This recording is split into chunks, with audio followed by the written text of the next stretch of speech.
اهلا بيكم حبايبي، فيديو جديد. ازيكم عاملين ايه؟ اتمنى يا رب تكونوا بخير. النهارده معانا فيديو جديد، هنعمل مع بعض العيش هنعمله بطريقتين. هنعمله على الطاسه في البوتاجاز من فوق، وهنطلعه بالشكل الحلو دوت، وهنعمله كمان في الفرن. لو اني حابه انك تعمليه في الفرن بطريقه سهله جدا جدا، لو حابه ان هو يكون ناشف شويه. هنمشي مع بعض بخطوه بخطوه، نعمل الطريقتين مع بعض لحد ما نطلع العيش بتاعنا بالشكل الحلو ده. يلا بينا على طول. اتمنى تكملي معايا الفيديو للنهايه عشان تعرفي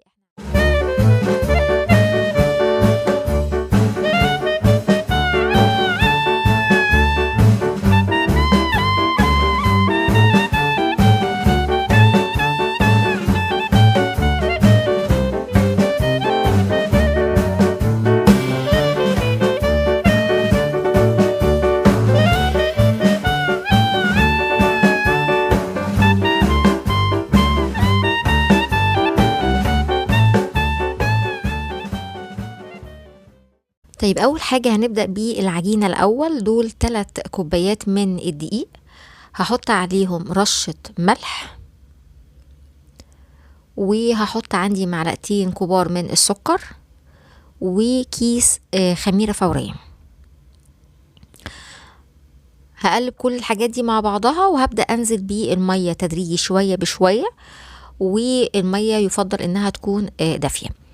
المقدار ده انا عاملاه على اساس ان انا كنت هعمل العيش في الفرن بس، ولكن انا جات لي بعد كده فكره ان انا اعمله لكم كمان على الطاسه على النار فوق في البوتاجاز، لاني كنت عاملاه قبل كده، فما كانش في دماغي ان انا اعمله. ولكن قلت عشان برضو الناس الجديده اللي اول مره تخش عندنا في القناه تعرف برضو تستفيد ان احنا ممكن نعمله على البوتاجاز من فوق، ممكن ندخله الفرن. فبالتالي المقدار ده انا ضاعفته مرة تانية، بس بقى ما صورتوش لان هو نفس المقادير بالظبط. تقدري تحطي على المقادير دي كمان حوالي 3 معالق من الزيت لو حابة. ساعات بحط وساعات يعني اذا افتكرت بحط، ما افتكرتش عادي برضه مفيش مشكلة. هبدأ هنزل بيه المية شوية بشوية، ما تحطيش المية كلها مرة واحدة علشان خاطر ما تلاقيش العجينة يعني بقت فيها مية كتير، وبالتالي تحتاجي انك انتي تزودي دي تاني. خلاص عجنتي فيها شوية كده، تعالوا بقى نحط دقيق كده على الرخامة، وننزل بالعجينة نضرب فيها بقى ونعجن فيها لحد ما تقول ارحميني، يعني مش اقل من 7 ل10 دقايق. طبعا لو في عجان بيسهل كتير جدا عليكي الخطوة ديت، ولكن طبعا احنا برضو بنعمل علشان اللي ما عندوش العجان ممكن ان هو يعجن عادي جدا وبتطلع العجينة حلوة. هوصلها للقوام اللي انا هوريهولك حالا ده. يعني اهم حاجة عندي انك تعرفي احنا بنعجن فيها لحد ايه، لحد ما يبقى قوامها عامل ازاي. شايفين انا بقولك انها طرية معايا جدا، ولكن لسه برضو بتلزق في ايديا. عجنت فيها بقى لحد ما شايفين بدأت تنعم خالص اهي، فكت من ايدي وفي نفس الوقت ايديا نظيفة.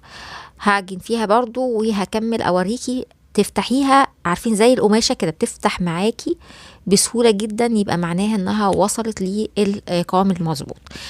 طول ما هي بتقطع معاكي ده معناها انها لسه عايز تتعجن كمان شوية. كمان عجينة العيش بيبقى فيها تلزيقة خفيفة شوية في ايديا اهو، يعني ما بتبقاش عجينة متماسكة قوي، علشان برضو يعني عجينة العيش بتبقى فيها حبة كده من التلزيقة شوية في الايد، بس تكون معاكي لما خلاص وتكون ناعمة معاكي. هغطيها بالبلاستيك راب، ولازم اغطيها علشان خاطر ما تعمليش قشرة من فوق كده، ما بتبقاش مستحبة خالص. يعني سواء هتغطيها بالبلاستيك راب او تغطيها بفوطه او اي حاجه، المهم انك انت ما تعرضيهاش للهواء علشان القشره دي ما تتكونش معاكي. هسيبها في مكان دافي لمده نص ساعه بس، مش هكتر عن نص ساعه. احنا طبعا دلوقتي بقينا في الصيف فالجو بدا يتحسن، فهي بعد نص ساعه على طول. شايفين انا بحط ايدي كده بتمسك شويه في ايديا. حطيت شويه دقيق، وعندي الصينيه اللي انا هحط عليها العيش او الكور بتاعتي، هحط عليها برضو شوية دقيق. هطلع الهواء كده كله من العجينة، وببدأ ان انا اعملها لكور. يعني حجم الكورة ده هو حجم الرغيف اللي انت هتعمليه، يعني عايزة تكبري عايزة تصغري، ده في ايديكي انت على حسب ما انت تحبي حجم الرغيف يكون قد ايه. اعمل معاكم كمان كده، بحط شوية دقيق في ايديا وبعدين بقطع قطعة وبعملها زي الكورة كده في ايديا اهو، وهحطها جنبها، بس هعمل مسافة برضو شوية بين التانية علشان خاطر احنا هنسيبها ترتاح تاني لمدة 10 دقايق كمان، فمش عايزاهم يلزقوا في بعض. هي بتتعجن معايا بسهولة جدا، العجينة حلوة، اهم حاجة انها تكون معاكي طرية ويعني تساعدك على انها تتفرد معاكي بسهولة.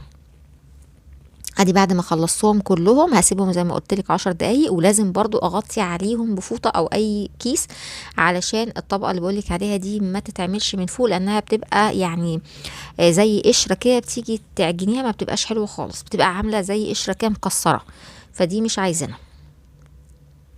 نحط بقى شوية دقيق، وطبعا بطلع الكرة وبغطي على بقية الكمية برضو بالفوطة. بحط شوية دقيق وببدأ ان انا اعمله على شكل دائري على قد ما نقدر، يعني بالطول كده وبالعرض لحد ما احس ان هو خد شكل الدايرة. وبرضو انا ما برققوش قوي وما بسيبوش برضو سميك، يعني بصوا هو يعني نص سنتي او ممكن كمان اقل، يعني برضو ما تخنيهوش علشان ما تبقاش طبقة العيش او الارضية بتاعة العيش تبقى تخينة معاكي. انا بخليها برضو تكون يعني ما هياش برضو رفيعة قوي، علشان برضو ما تبداش انها تكون الطبقة اللي فوق رقيقة فتبدأ انها تفتح معاكي وانتي بتسويه. هي احلى حاجة انها تكون وسط كده. انا بطقت معاكي المقطع اهو عشان اوريكي انا بعمله ازاي، شوية دقيق من فوق شوية دقيق من تحت، وببدأ ان انا اعمله زي الدايرة اهو، زي رغيف العيش، وادي السمك اللي بقولك عليه هو ده اللي احنا عايزينه. طبعا انا بحطه برضو يعني بريحه تاني لمدة 10 دقايق. اللي انا بعمله انا هعملك كمان واحد اهو بسرعة. اللي انا هعمله هدخله الفرن، بحطه على طول على الصاج اللي هدخله الفرن، يعني ما بنقلوش بقى من مكان لمكان. لكن اللي انا هعمله على البوتاجاز انا حطيته، هوريهولك حطيته ازاي، بس هعرفك برضو ملحوظة اهو. ده اللي انا هدخله الفرن، ده بحطه على طول اسيبه 10 دقايق قبل ما ادخله الفرن. اللي انا حملته بقى على البوتاجاز ما تعمليش زي كده، لان انا واخده على كده، فببدا ان انا اخرجهم من بعض. لكن لو انت اول مره لسه بتعملي العيش فرديهم كل واحد بعيد عن التاني. فيعني انا بقولك دي برضو عشان خاطر يعني انا واخده على اني بقوم واخده الرغيف على طول على ايديا وبعمله على البوتاجاز، فبيطلع معايا بسهوله. ده في الفرن اهو، شايفين بدأ يقب معايا. طبعا بحطه على اعلى درجه حراره في الفرن، هو بيقعد تقريبا ربع ساعة بالكتير، وبتلاقيه ان هو بدأ ياخد وش من فوق ومن تحت وقب معاكي كله. ادي العيش اللي فيه الفرن. تعالوا بقى وهو بيعمل كده في الفرن نعمل شوية على البوتاجاز من فوق.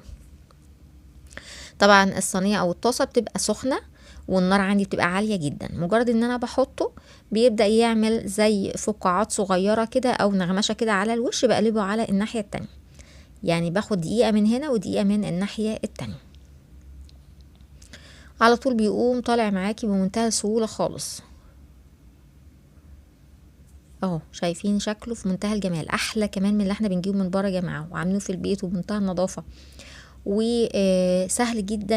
يعني كل دوت اخدش بالظبط نص ساعه بالكتير على بال ما العيش اتخمر وعلى بال ما العجينه اتخمرت، يعني ساعه زمن وكان العيش معايا كله خلصان. عملنا من اللي في الفرن وعملنا كمان اللي على البوتاجاز بمنتهى السهوله. انا عايزه اقول لكم ريحه العيش نفسها في البيت بتبقى حلوه جدا، يعني انا بحب المخبوزات عموما في البيت بتبقى جميله. فاتعودي وجربي مره واتنين وتلاته وهتبدا ايديكي تاخد عليه ويبدا يطلع معاكي ويقب لوحده كده زي ما انت شايفه. اهم حاجه بس النار تكون عاليه وما تقلبيش فيه كتير، اول بس ما يبدا كده ينغمش تقومي قلبيه على طول. انا بقولك انا عملت كميه كتيره بدأ ان هو بقى شايفين ينمل كده من على الوش، يعمل فقاعات كده، هنقلبه على الناحية التانية. طب لو انتي مثلا لقيتي ان في جزء بيطلع البخار اللي المفروض ينفخ العيش، بالسباتولا كده واقفلي عليها على الجزء دوت وهيقوم نافخ بقية الرغيف معاكي عادي جدا. تعالوا كده، انا طبعا بحاول ان انا يعني اضيره كده حوالين النار عشان اوزع الحرارة كلها على كل الرغيف. يعني هو متعة الصراحة وانتي بتشوفي الرغيف قدامك كده بيتنفخ على البوتاجاز. شايفين شكله؟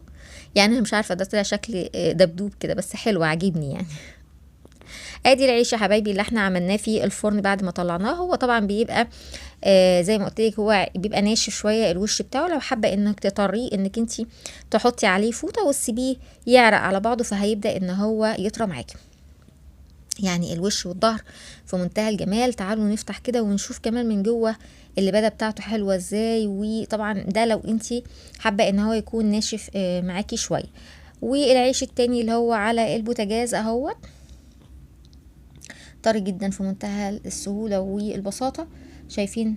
ادي الرغيف اهو. تقدري انك انتي تعملي مثلا شوية كفتة كده فيه بشوية كده خضرة كده وبقدونس، شوية سجق يعني، وغمسي بقى وعيشي حياتك. عايز تحطي شوية شاورما، حواوشي، كل الحاجات دي.